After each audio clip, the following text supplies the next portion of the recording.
Yan. Paano magpalit ng margin? O kung saan magpiprint. Ito kasi 110.54. Sabihin, dito siya nag-start. So, paano natin siya ngayon? Gusto mo, dito ka mag-start. Ano po? So, paano natin siya i-set up na nandito? So, kung sa numbers, sa computer ay dito ang itsura. So, margin. Ngayon, hindi mo naman kailangan sukatin. Hindi mo kailangan sukatin kung ilang mm ba yan, kung ilan mula dito. So, ngayon, may ginawa tayo dito. Okay? So, aring left. Buksan natin Yan. Okay. So, aring left. Hintayin lang natin kumawang. Pag kumawang na yan, goods yan. Okay, ipod natin. Gusto mo doon sa may block na yung mag-start, mag-print. Okay? Okay, forward natin Yan, baba natin na konti. Yan, ako madilim yata. Wait lang. Tingnan natin may ilaw. Yan, may ilaw to. So, mapapansin natin, meron ako nilagay dito.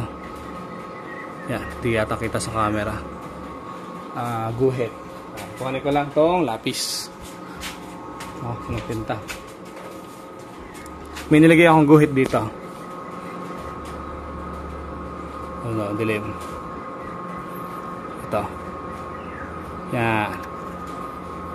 May guhit ito. Yan, basta kita na yata sa camera. Yan. Yung guhit na yan ay dyan mo lang itatapat ko sa mo gusto mag-print. Okay? So, pinag-aralan ko na yan kung saan itatapat. Okay, halimbawa, gusto mo dito sa pagitan na ito dito, halimbawa, gusto mo dito mag-print sa tapat na yan. Tatapat mo lang yung guhit natin yon doon. Halimbawa, ganyan. Halimbawa, papakita natin. Yan. Sabihin, dyan siya mag-start mag-print. Okay? Tapos, pindutin lang origin. Okay, origin. Yan, 1.49.41. Lalabas din dito dyan sa margin na yan. Wait lang. Yan, lalabas dito na 149.41 mm. X margin. Ibig sabihin, dyan na siya mag-i-start mag-print. Okay? Ibig sabihin, gusto mo dito mag-print, dito mo itinapat yung kanina. So, dito siya mag-i-start mag-print. So, baba natin na konti. Oops. Saving parameter pa. Okay, hintayin natin. Mag-idle. Pag idle kasi, ibig sabihin na naka-standby. Standby, ibig sabihin na. Okay, tagal. So, ibig sabihin, basta itapat mo lang kung saan mo gusto mag-start mag-print, ay doon siya mag-print. Okay, halimbawa, 6 feet yung media natin. 6 feet kasi ito. So, ngayon, kung gusto mo, halimbawa, nag-test print ka dito, ay gusto mo, dito naman mag-start. Halimbawa, nag-test print ka dito, gusto mo dito naman mag-start, itatapat mo lang yung guhit na ginawa natin. Tapos, ay, doon na siya mag-start mag-print. Okay, so, idle na siya. Yan. So, pwede na siya. Nakasave na siya, 149.41. Ibig sabihin, pwede na siyang mag-print. So, iipod lang natin. Okay. Then, mag-print ulit tayo ng test print. Okay. So, right-click, print. Okay. Hawakan lang ulit natin. At baka sumabit. Yun. O, diba? Doon siya nagsimula mag-print. Hindi masyadong kita. Op. Yan. Kung mapansin natin, katapat mismo ng CMYK.